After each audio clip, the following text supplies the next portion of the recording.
What is the point of getting out and recreating the same environments that you just left? Like, this is an opportunity for you to give energy, time, attention to the things that really matter to you. Otherwise, like, yeah, girl, you could get a remote job, like that's fine, but you won't have fulfillment because it's not coming from you. It's not an expression of whoever it is that you truly are. I also believe that travel gives you the opportunity to connect with that person. Are you ready? All right.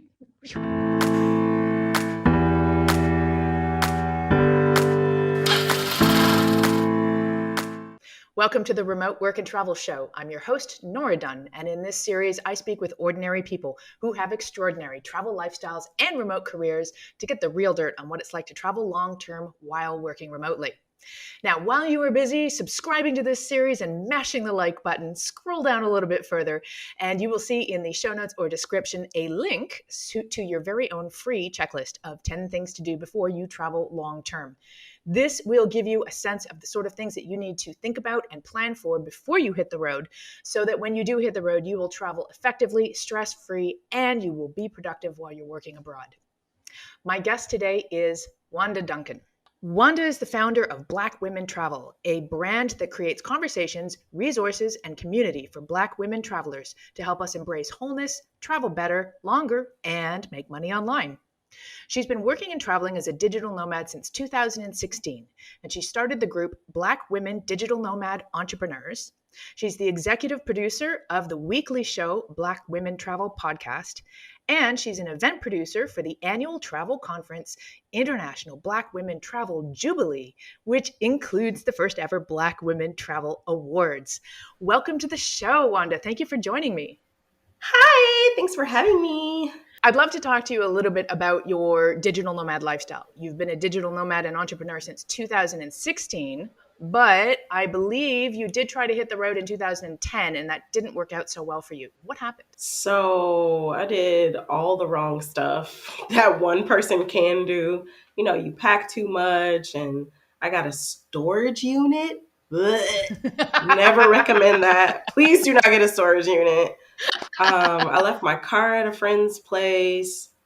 What else? It was so much. I just did so much. But I guess that's what you do when you first start off and you don't know what you're doing. I went to El Salvador. I found a position on idealist.org. I'm pretty sure it was idealist.org, and went down there. Actually got fired from my volunteer job there. Not a No. good cultural fit. But I ended up like teaching yoga and some other stuff. But yeah, El Salvador, beautiful country, very lovely people. Got to learn a lot about the history and stuff like that. But I decided to go to Jamaica from there. So I spent 6 months in El Salvador. And I was like, if I can figure it out here, let me get my butt somewhere where I really want to be and not just where I found an opportunity. So I went to Jamaica. Jamaica was my first out of country experience. Like, I traveled with a friend there and had been back a few times. And so I was like, I can make it happen. If I can make it happen here, I can make it happen anywhere. So like, so yeah, I went there, but it only lasted 3 months, and I came to this place where it was like I have enough money to either pay my change flight fee. So I think I had a flight scheduled for whatever. So I was gonna have to pay a fee to change that flight to go back, or I had enough money to extend my visa to stay there. And so I punked out, I chickened out, and I went back to Atlanta, and the rest is history. No, yeah, that's just that part of the story. It sounds to me like it was you were dipping your toes in the water of long-term travel. You wanted to see what it was like. You didn't have an online career at that time. You were looking for ways to earn money on the ground. Is that correct? Right. Yes, Okay. yes. All right. So what do you think you learned in that first trip, other than don't get a storage unit and give your car away? I was there in 2010 back in Atlanta, and I said it was the end of 2010, and I was like, I'm just gonna stay here. I'm gonna, like, maybe I'm too flighty.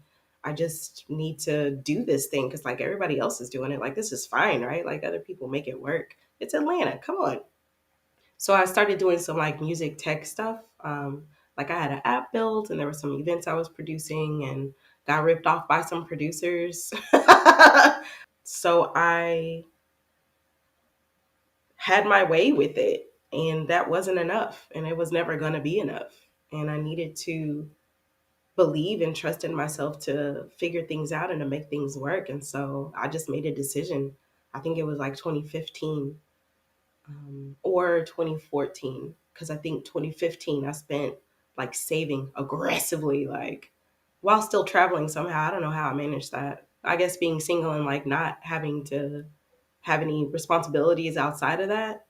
Like in terms of like family, like a lot of people contribute to their families and stuff like that financially, and also not having student loans and not having any other overhead other than whatever it was I needed to take care of right then and there. Like I wasn't a big spender, like credit cards and stuff like that. I became one because I was going to get those points before I left. There you Um, go. so I just made that decision and I got my life together and I left and I did all the stuff that I needed to have done for myself back in 2010, but I gave myself the opportunity to do it in 2016 and on and on and on, because like it's a process that never ends, right? You are constantly in the process of showing up for yourself, trusting yourself, believing in yourself, and learning who it is that you are, choice by choice, decision by decision. That's how you show yourself who you are. So you did the test trip, shall say, in It's 2010, right? nice. You got the itch for the long term travel, and then you thought, oh, well, maybe I should come back and do the normal thing. And then you realized, no, this really wasn't working for you. So you made the decision to travel, and you saved aggressively for a year or two in preparation for taking off again and really committing to doing it this time, all out. I think you started traveling as a digital nomad before you established the Black Women Travl brand. So what is it that you Mhm. were doing for work before that, and what is it that inspired you to create this whole brand to inspire Black women to travel? When I first left, I didn't have an online job. I don't know that I wanted one. I needed space to breathe because a lot of the work environments I had been in are just soul crushing, not in the sense that you have to show up and do your work. There's just like all the politics that are involved with keeping a job.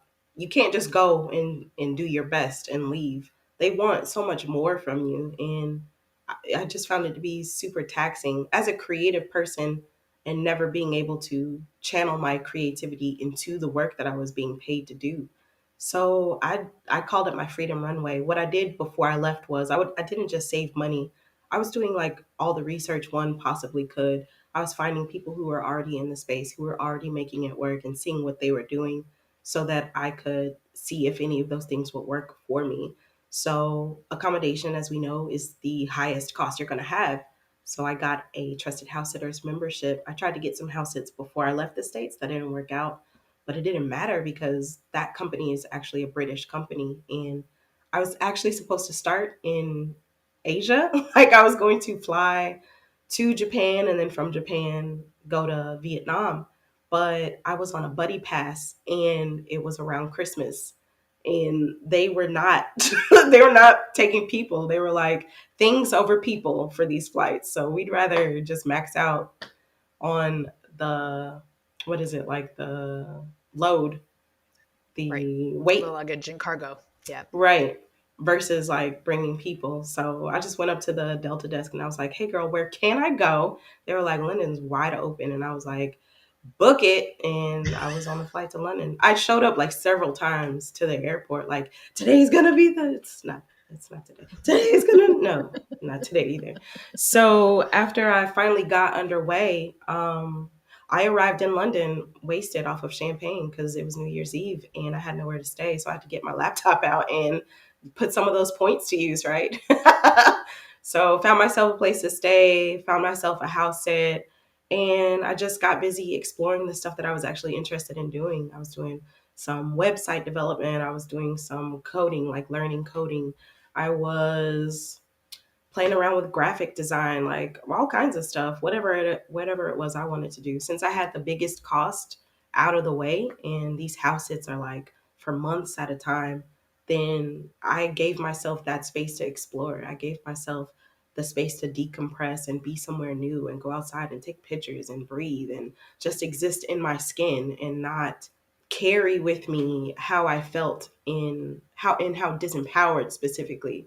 I felt so disempowered in a lot of those places that I was in, Atlanta, in many of those jobs and whatever. It just felt like things weren't clicking. So I gave myself the chance to feel things clicking. And then I was looking for community. So I house sat for, what was it, like 9 months, and then left Europe, went to Vietnam, because I heard there was a booming digital nomad community there, and didn't really find that at all in Vietnam.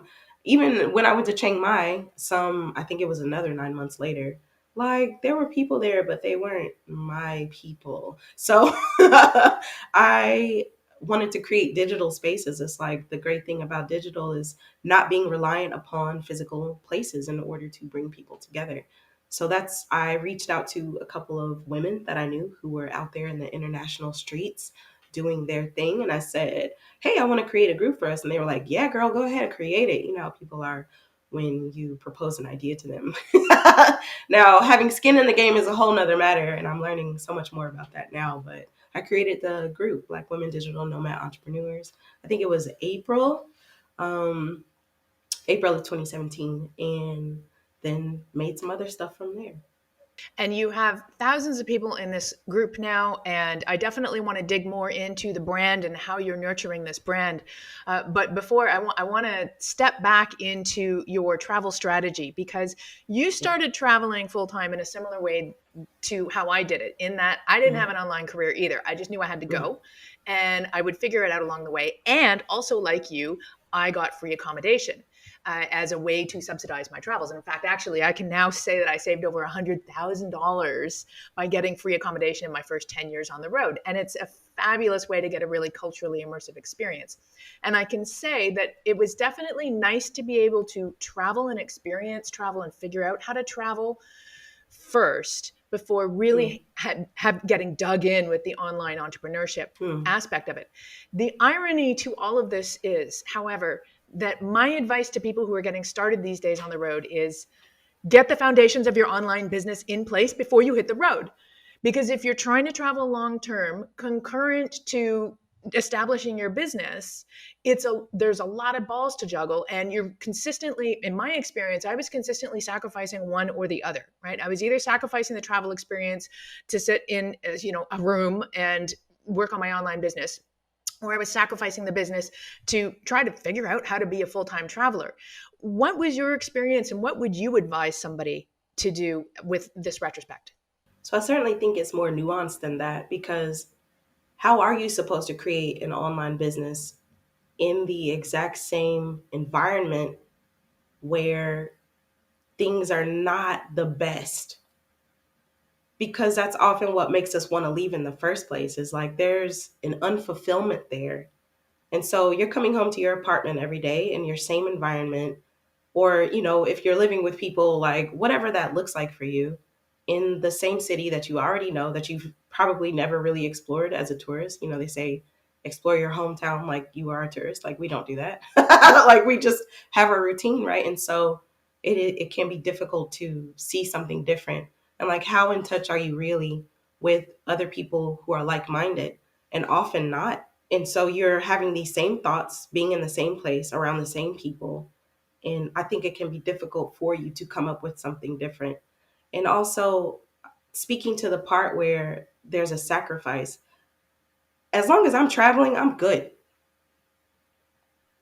It depends on what kind of person you are. If you're a slow traveler and you realize that you have time to get out and see the other stuff you want to see, then you take the pressure off of yourself to be out there clicking every day. Like that's just Cool. not your life. When you're traveling, it just becomes your new normal. And the normal is that people work.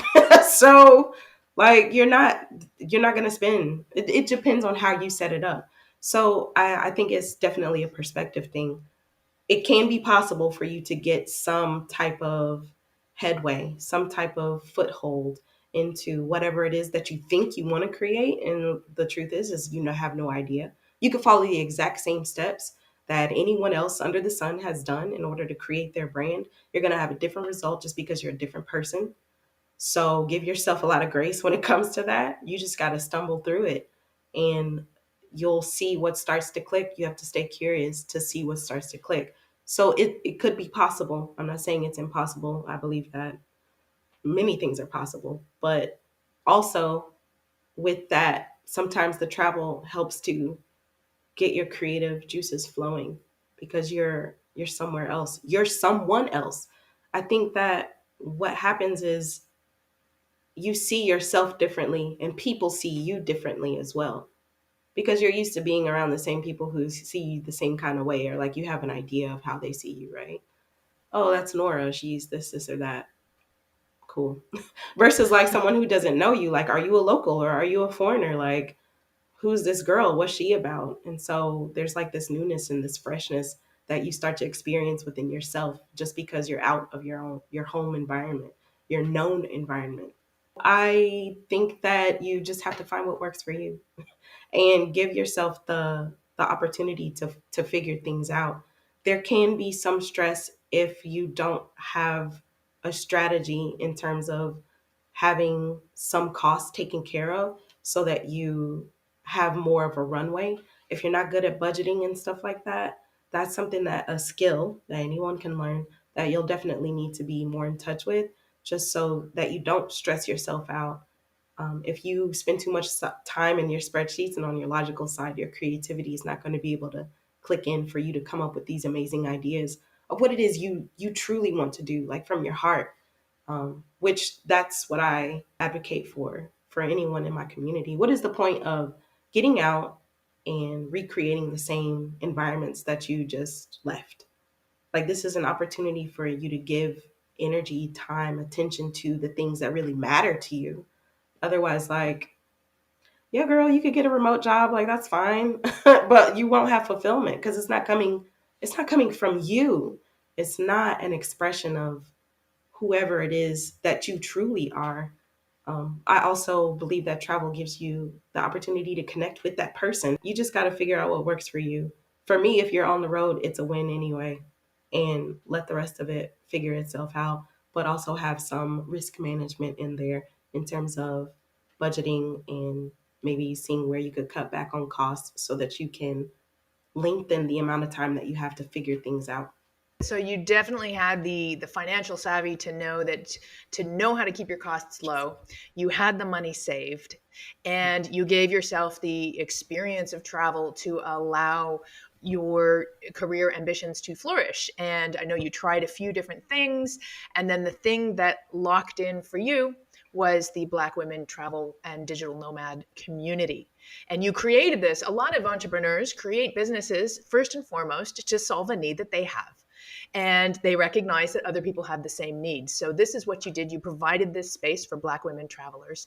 Tell me a little bit about how this brand and all the various elements of it have developed, because you've got a lot of fingers and a lot of pies now, which means you're probably balancing a lot of things concurrent to the full-time travel lifestyle. So what does this look like now, and how are you monetizing this as well? So what happened was I created the group in 2017. I got excited and wanted us to get together, but I didn't have the chops at the time to actually make an event happen to bring us together. So I started a podcast instead. So that was 2019, July 2019. Put out an episode every single week since July 2019. And I interviewed the people I was interested in talking to. A lot of them came from the group.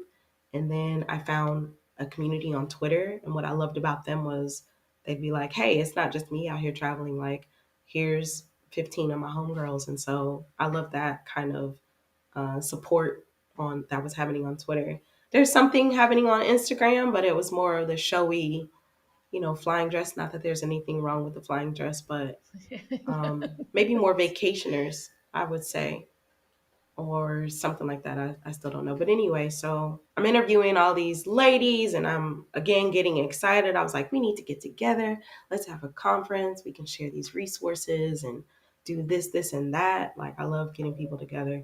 And so that's where the other two prongs came from. So there's the group, started the podcast, and from the podcast, I wanted us to get together. And then I wanted to give them flowers. Like, why shouldn't you have flowers for all the amazing things that you're doing? So that's also where the awards came in, which are tied in with the conference. Um, monetizing wise, the group is not monetized. I am looking for ways to have sponsored content within the group. The podcast, I've had sponsors come through the podcast, and then also through the conference, sponsors, partners. And this year we're doing brand creator collaborations. So I got Travel and Leisure to come through, which is amazing and wonderful. I Nice. know. Congratulations. That's Thank amazing. you so much. So much emailing, but yes, so excited. They gave me a shot. So they're going to come on as to do the brand one-on-one meetings. This is where a brand gets to meet with the creators and they can come up with collaborations um, that they both benefit from. And the creator gets paid, which I love a lot. I love putting money in people's pockets. So that's the money. Also, I have like events that I do just for the group, and like I charge like $5 or something like that for them to come through. But I'm still very much, not to say like I'm a six-figure lady. I am not. I am figuring it out still. August this year, I started going live on YouTube and just talking. It's just, about different stuff, just talking, just sharing my perspective about things. I had an email list the whole time, but I wasn't using it. So I started sending out an email every week. I also started doing, there's a show, Insecure, that is very important to my culture. So we started doing a watch party on Saturdays, and we started doing co-working, like virtual co-working twice a month, just to put my face out there. You got to kiss babies and politic apparently to make this thing gel together. I always just wanted to put people up on a platform. In the group, we had done like monthly meetings as well. Just come and learn, and like I would bring someone up from the group to talk about what it was that they had going on or whatever. It was very much that. I'm just like, hey, come up here. Like, yeah, what you got going on? Let's talk about that. And I guess I just needed to make more space for myself. And it's been good. It's been really good. I feel like things are gelling more now that I've been putting my face out there more, and putting my ideas and stuff out there more. I've also had some people ask for coaching as a result, actually. So I have a Patreon as well. I forgot that part. I have a Patreon. See, I'm so bad at this. I mean, I'm getting better at this. Yeah. It's not, I'm so bad at this. I'm getting better at this. I have a Patreon. So it's trying to put people in the funnel. You have the free stuff, and then if you want a bit more attention, then you come to the paid stuff, right? So the Patreon was a part of that, where there's a private community that's not on Facebook for the ladies who are interested in getting some more attention and taking themselves farther. Because the whole point of this is like to not feel alone in what you're doing. Digital nomadism can be very lonely. Um, Entrepreneurship is in its own nature lonely. I've even talked to people who have business partners and they felt alone in this. And so while I don't think you can cure that specifically, that's not my aim. There is a base to touch upon, a safe space where you can come and be like, how am I supposed to keep up with all this social media? How am I supposed to do this, and that? How am I supposed to do that, and that? Because that's what happens too, is like you put all this responsibility on yourself to show up in all these different ways at once, right? You're All of speaking to that. my soul right now. It's very hard as an entrepreneur when you're building a business and building a brand and you're doing it on your own and you feel you need to be in all the places at once and you can't. So it's important to pick the places where we can have the most effect, at least right now, and then we can expand later when we have that opportunity. So I definitely appreciate that you're feeling your way through this. But I also want to highlight something because you were a finalist for the Trailblazer Award from the Women in Travel Summit 2021 Bessie Awards. And this is a pretty big deal. And the part when I was reading through the your award or your finalist, your submission, the part that resonated with me was that you are carving out a path for future leaders in the travel space. And I really liked that. And I would love for you to expand on what that means to you and how that plays out. That was so long ago. That was earlier this year. Time But takes on a whole new literally, meaning in a post pandemic world, doesn't it? it's, but it's like I'm a whole different person from that lady back then. Honestly, I don't even know that it's my place. Like, I don't know that they need that anymore. Um, there So what are does your community need then? What is it that what's your goal to nurture? When I started in 2016, I didn't see any spaces dedicated to us specifically, right? There's plenty of nomad groups, there's plenty of nomad entrepreneurs, there's plenty of traveler groups, but I didn't see anything for Black women. And it seems like 2020, like everything was coming out of the ground. Maybe they were seeds that were planted. So conferences were popping up, groups were popping up, groups for specific cities or countries were popping up in support of travelers. Also, there's Nomadness. They're not specific to Black women, but they are people of color. Nomadness Travel Tribe, they did group trips and they also have their own conference. So not to take away from that, but they weren't Black woman specific. And some of these other spaces aren't Black women specific. What I think that my community needs the most right now is just affirmation, I feel like. And to me, I didn't know that it was as deep as that. But I think that's exactly what they come to my spaces for, is for that affirmation, for that kind of support. It's not necessarily the tools, right? Because there's, the logistic stuff. There's plenty of that, right? How do you, what the visas, and I don't know, how do you choose a country, and like, well, how are you traveling, and like, what are you doing for your bank accounts, and all that stuff that's it's legit, the phone numbers and stuff like that. Like, how do you keep a US number? That's the logistic stuff. And yes, some of that is needed, but I think more than that, they just need to give themselves permission to explore it, to fail, because it's going to happen and it happens to everyone in some capacity, and to get back up and keep going. So I think that's what they come to my spaces for. I'm very into nuance. I'm very into, let's have the whole conversation. I'm not a five things you can do in Tulum type of girl. Yeah, good. Nothing against that, because but that's also part of my thing, is because I'm not using the hashtags on Instagram. Like, I'm not dancing in front of a green screen. Like, I just, because I don't do some of these things that a lot of other people do, I don't think that I'm able to reach people. But also, like, I think that the people who are meant to find me do.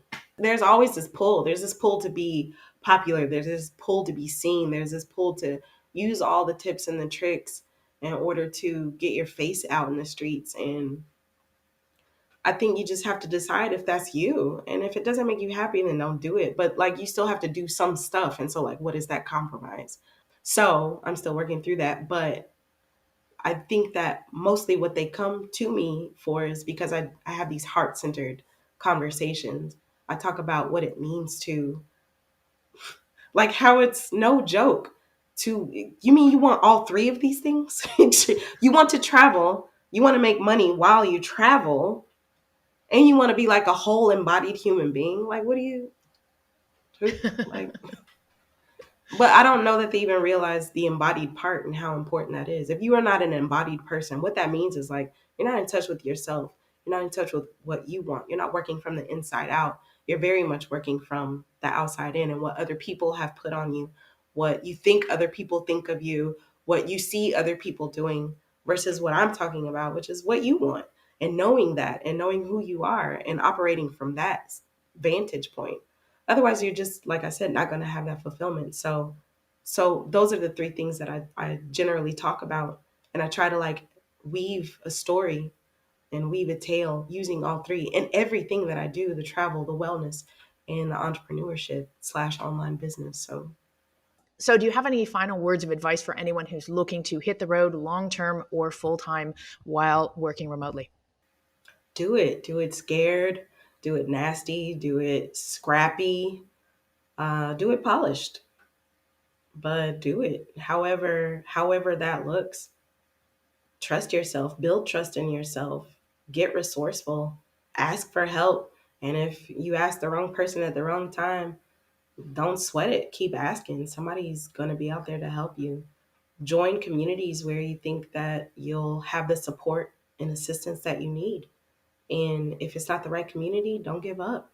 A lot of this is like dating. Like some of these things you're not going to hit on and it be the right thing for you at the right time. So you got to keep at it and keep fortifying yourself, keep being around people who understand and get the desire, the drive and the need for speed. So yeah, that. Beautiful. Thank you for that. Where can people find you and connect with you? So my website is Black Women Travl. That's TRAVL.com.